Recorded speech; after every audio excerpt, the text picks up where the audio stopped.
नमस्कार दर्शक बंधु आपण मानक मो चैनल को स्वागत। दर्शक बंधु 7 सेप्टेम्बर 2025 रविवार दिन चुपचाप घर गोटे कोणरे रखी दियंतु एक मुठा लुण। जीवनर सबु कष्टरू आपण को मुक्ति मिल जिवो। धन जनित समस्या मुक्ति मिल जिवो। आपण बनिजिबे धनवान। दर्शक बंधु ए वर्ष 7 सेप्टेम्बर 2025 रविवार दिन लागिबाकु जाउअछि वर्षर शेष चंद्र ग्रहण। प्रथमे चालंतु जानि नेबा चंद्र ग्रहण केउ समय रे लागिबो। ग्रहणर स्पर्श समय हेउछि राति 9:57 एवं सर्वसिद्धि समय हेउछि राति 1:25 एवं ग्रहणर पूर्णग्रासर समय हेउछि राति 11:01 रु राति 11:42 पर्यंत। एही ग्रहणटी प्राय 3 घंटा 29 मिनिट पर्यंत लागी रहिबो। दर्शक बंधु एही ग्रहणटी राहुग्रास पूर्णचंद्र अटे। एहा ओडिशा रे एवं भारत रे दृश्यमान हेबो। तेणु एहाकु समस्त ओडिशावासी मानिबा उचित। दर्शक बंधु पौराणिक मतरे जेतेबेले राहु चंद्र को ग्रास करे सेतेबेले चंद्र ग्रहण होइथाय। ग्रहणर स्पर्श करिबार 9 घंटा पूर्वरु पाक त्याग एवं देवनीति को निषेध करा जाय। तेणु दिन 12:57 मध्यरे आपण देवनीति करिवे एवं अन्न भोजन को समाप्त करिवे। दिन 12:57 परे परे ठाकुर पूजा हेबो नाही एवं खाद्य ग्रहण मध्य निषेध रहिबो। लुणर जेउ उपाय आज मु ए वीडियो रे कहिबी ताहा मध्य आपण दिन 12:57 पूर्वरु शेष करिवे। शिशु वृद्ध रोगींक पई खाद्य ग्रहण निषेध करा जिवो नाही। गर्भवती महिला माने ग्रहण लागिबा परे आउ पदा को बाहरिबे नाही किंबा ग्रहण दर्शन करिबे नाही। एबे चालंतु लुणर सेही उपाय गुडी को जानि नेबा जहा चंद्र ग्रहण दिन आमे दिन 12:57 पूर्वरु करिनेले धनवान हेबा एवं जीवन रे चलीथिबा समस्त समस्यार समाधान हेबो। दर्शक बंधु आपण जानिथिबे लुण समस्त प्रकारर नकारात्मक शक्ति को नष्ट करि दिए। एहा सह लुण बृहस्पति ग्रह एवं शुक्र ग्रहर कारक अटे। बृहस्पति ग्रह व्यक्तिर भाग्य सह जड़ित अटे एवं शुक्र ग्रह को धन संपदर ग्रह बोली कुहा जाय। बृहस्पति ग्रहर नियंत्रण भगवान विष्णुक हातरे थाए एवं शुक्र ग्रहर नियंत्रण माता लक्ष्मीक हातरे थाए। दर्शक बंधु सर्वप्रथम उपाय हेउची भाग्यर साथ पाइबा पाई महा उपाय। जदि आपण चाहुचंती भाग्य सर्वदा आपणकर हितरे जाऊ बोली जेउ कार्य आपण आरंभ करूचंती सेथिरे आपणको सफलता मिलु बोली धन संबंधी समस्त असुविधा आपणकर दूर होउ बोली तेबे एही चंद्र ग्रहण दिन सकाळु उठी गाधेई सारी आपण निज ठाकुर घर को जिबे। भगवान विष्णुकर फोटो बा मूर्ति निकटरे एक घियर दीप जलाइबे। एहा परे गोटिए हलदिया कपड़ा नेबे। हलदिया रंग भगवान विष्णु को अत्यंत प्रिय अटे। से हलदिया कपड़ा रे गोटिए मुठा लुण रखी से कपड़ा को बांधी देबे।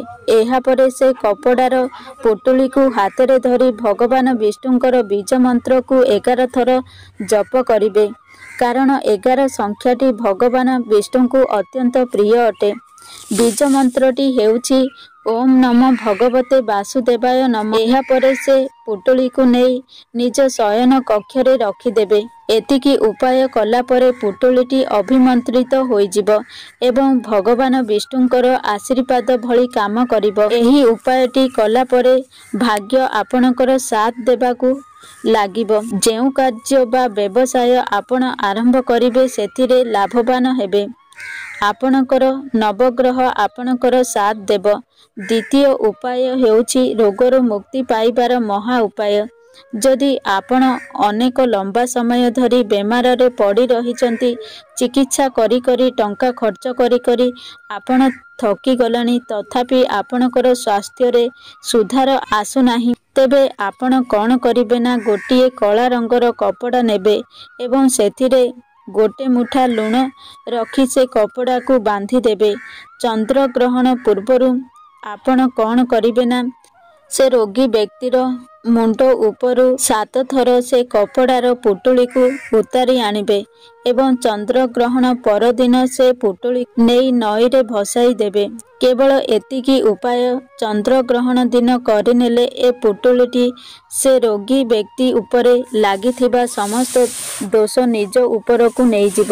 ଏବେ ସେ ରୋଗୀ ବ୍ୟକ୍ତିଟି ଧୀରେ ଧୀରେ ସୁଧାର ଆସିବ। ଦର୍ଶକ ବନ୍ଧୁ, ଆପଣ ଯଦି ଚାହୁଁଛନ୍ତି ଆପଣଙ୍କର ଘର ଧନଧାନ୍ୟରେ ଭରିଯାଉ, ଆପଣଙ୍କର ଅନାବଶ୍ୟକ ଖର୍ଚ୍ଚ କମ୍ ହେଉ, ଆପଣଙ୍କର ବ୍ୟାପାରରେ ଉନ୍ନତି ହେଉ, ଆପଣ କ'ଣ କରିବେ ନା, ଚନ୍ଦ୍ରଗ୍ରହଣ ଦିନ ସକାଳୁ ଗାଧେଇ ସାରି ନିଜ ପୂଜା ଘରକୁ ଯିବେ। ଏହି ସବୁ କାମ ଆପଣ ଦିନ 12:57 ପୂର୍ବରୁ ହିଁ ସମାପ୍ତ କରିବେ। ଏହାପରେ ମାତା ଲକ୍ଷ୍ମୀଙ୍କର ଫଟୋ କିମ୍ବା ମୂର୍ତ୍ତି ନିକଟରେ ଆପଣ ଗୋଟିଏ ଘିଅର ଦୀପ ଜଳାଇବେ ଏବଂ ଲାଲ କପଡ଼ାରେ 1 ମୁଠା ଲୁଣ ରଖି କପଡ଼ାର ଏକ ପୁଟୁଳି ବନାଇ ନେବେ।